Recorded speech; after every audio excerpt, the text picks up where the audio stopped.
શ્રી ગણેશાય નમઃ. સ્વાગત છે મિત્રો આપણી યુટ્યુબ ચેનલ સત્સંગ દર્શનમાં.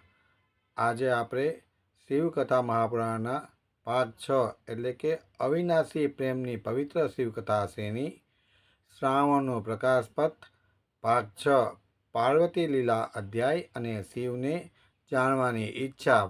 જય ભોલેનાથ. હર હર મહાદેવ. શ્રાવણ મહિનાના પુણ્ય પાવન પર્વમાં આપણે જોઈ રહ્યા છીએ શિવકથાની પવિત્ર શ્રેણી. આજે છે શ્રાવણ સુદ છઠ. આજે આપણે લઈ જઈશું તમને એક એવી યાત્રા પર જ્યાં દેવી પાર્વતી પોતાની ઓળખ શોધે છે, શિવના નિસ્વાર્થ પ્રેમ તરફ આગળ વધે છે. એક બાળ, એક ભક્તિ, એક તપસ્યા અને એક અહંકાર વિનાનો પ્રેમ સંબંધ, શિવ અને શક્તિનું પવિત્ર મિલન. ચાલો આજની આ કથા શરૂ કરીએ. માતા પાર્વતી દીકરી કે દેવી? જેમ પહેલા ભાગમાં આપણે જોયું કે આદિશક્તિ એ હેમવતીના ઘરે પુત્રી રૂપે જન્મ લીધો, પણ એ બાળક માત્ર રાણી મેનાવતીની દીકરી નથી, એ છે જગતજનની શ્રીમતી પરમેશ્વરી. પરંતુ આ બાળક હજુ પોતાનો સાક્ષાત્કાર નથી જાણતી. જ્યારે રાજા હેમાવત યુદ્ધ માટે નીકળી ગયા ત્યારે રાણી મેનાવતી અને બાળ પાર્વતી દધીચી ઋષિના આશ્રમમાં નિવાસ કરે છે. આશ્રમની શાંતિમય છાયામાં પાર્વતી ધીમે ધીમે મોટા થાય છે.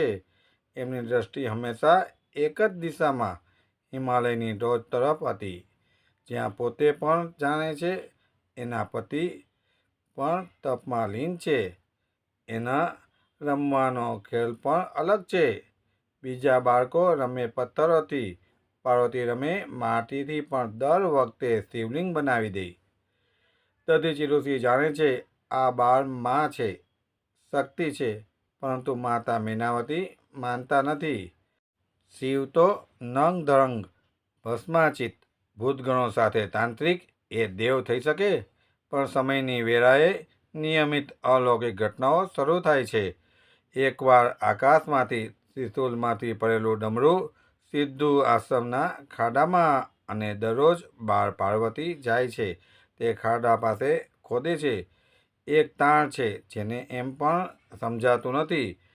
અને પછી વહેલી સવારે પરોઢે 5 વાગે આશ્રમ ગુંજે છે એક દિવ્ય અવાજથી. ડમરું વાગે છે અને એની પાછળ ઊભી છે બાળ પાર્વતી. આંખો બંધ છે, હાથમાં ડમરું છે, અને આખું જગત હર હર મહાદેવમાં લીન થઈ જાય છે. એના સ્વપ્નોમાં હવે દેખાય છે સતીના જીવનના પળો, વેદનાને ધોધ, પ્રેમના અશ્રુઓ ને તપસ્યાનું તેજ. અને પછી જ્યારે પાર્વતીજી 18 વર્ષના થાય છે અને પૂછે છે દધીચી ઋષિને, મારા પતિ ક્યાં છે? દધીચી કહે, તમે અમરનાથના ગુફા તરફ જાઓ, ત્યાં ભગવાન અઘોર તપમાં લીન છે. પરંતુ માત્ર નિસ્વાર્થ પ્રેમ જ છે એ માર્ગ, જ્યાં લલાટે હોય તપ અને હૃદયમાં હોય છે શ્રદ્ધા. અને પછી ચાલો શક્તિની યાત્રા તરફ, જ્યાં પાર્વતી હવે એક બાળ નહીં, એક તપસ્વીની બને છે, એક યાત્રિક બને છે, એક પરમ પ્રેમ પ્રકાશ બને છે, અને હવે શિવના માર્ગે આગળ વધે છે. શિવકથાના આજના ભાગમાં આપણે જોયું કે કેવી રીતે માતા પાર્વતીનું બાળપણ પણ ભક્તિમાં વીત્યું, અને હવે એ પાથરે છે પ્રેમ અને તપસ્યાની એક નવી યાત્રા. આજે આપણે માત્ર એક કથા નહીં, પરંતુ શક્તિની જાગૃતિ જોઈ, શ્રદ્ધા અને ભક્તિ શું હોય એની અનુભૂતિ લીધી. આ વાત હવે નવી દિશા વળી રહી છે. આગળ આપણે જોઈશું કે કેવી રીતે માતા પાર્વતી તપસ્યા કરે છે અને શિવ પોતે આગળ વધે છે પોતાનું હૃદય ખોલવા. ત્યારે જોડાયેલા રહેજો આ પવિત્ર શ્રાવણ માસમાં દરરોજ એક દિવ્ય શિવકથા સાથે.